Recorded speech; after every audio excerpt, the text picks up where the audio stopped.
Matsalolin mata daga kan budurwa, bazawara, matar aure. Ku saurari wannan bidiyo, yana da matuƙar muhimmanci, yana da matuƙar amfani. Ku saurara da kyau, ko da baki da wannan matsala, ki saurare shi, yana da muhimmanci. Za ki iya ma wata ƙawarki ko ‘yar uwanki bayani abin da ya shafi matsalanku. Idan kina fama da lalurar bushewar gaba, ki saurara. In kina fama da lalurar ƙaiƙayin gaba, ki saurara. In kina fama da matsalar ƙuraje a gabanki, ki saurara. Idan kina fama da fitar farin ruwa a gabanki a yayin jima'i da mai gidanki, ko kuma kafin ki fitsari ki ga farin ruwa, ko bayan fitsari kina ganin farin ruwa, dukka ki saurara. Wannan bayani yana da matuƙar amfani, yana da matuƙar fa'ida. Mata da dama suna fuskantar irin waɗannan matsaloli da na zayyana. To, ku saurara ku ji yadda za ku gane irin wannan matsala, yadda za ku magance wannan matsala da ke addabarku sassa ciki da waje.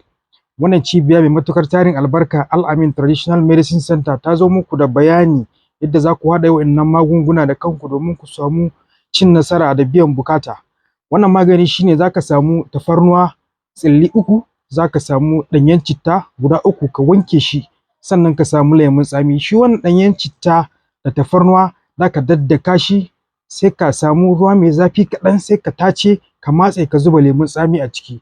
Sannan in ka zuba lemun tsami ko kika zuba lemun tsami, sai ki samu zuma cokali 3, sai ki zuba a ciki, sai ki haɗa su, ki kaɗa su, ki girgiza su.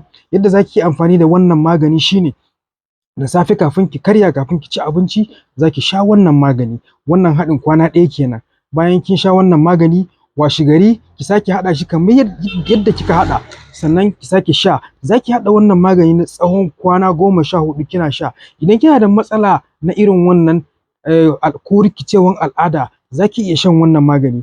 In matsalanki na farin ruwa ne ke fita miki a gaba, ko ƙaiƙayin gaba, ko kuma wurin mu'amala da mai gida kina jin zafi, duk za ki yi amfani da wannan magani. Idan kurajen gaba na fito miki, duk za ki yi amfani da wannan magani. Wannan cibiya ita ce Al-Amin Traditional Medicine Center, ta zo muku da wannan haɗi domin ku haɗa, za ku yi amfani da shi, za ku samu biyan buƙata da izinin Allah. Don bincike ko ƙarin bayani, za ku yi magana da mu a WhatsApp. Sannan ku subscribe ɗin wannan bidiyo, ku yi liking, sannan ku yi following, saboda mutane da dama mataye suna da irin wannan matsaloli, ba su san wani hanya za su samu su magance wannan matsala ba. To, ta wannan hanya ne muka musu bayani, za su samu biyan buƙata da cin nasara da izinin Allah. Da fatan Allah ya taimake mu, Allah ya ba mu nasara.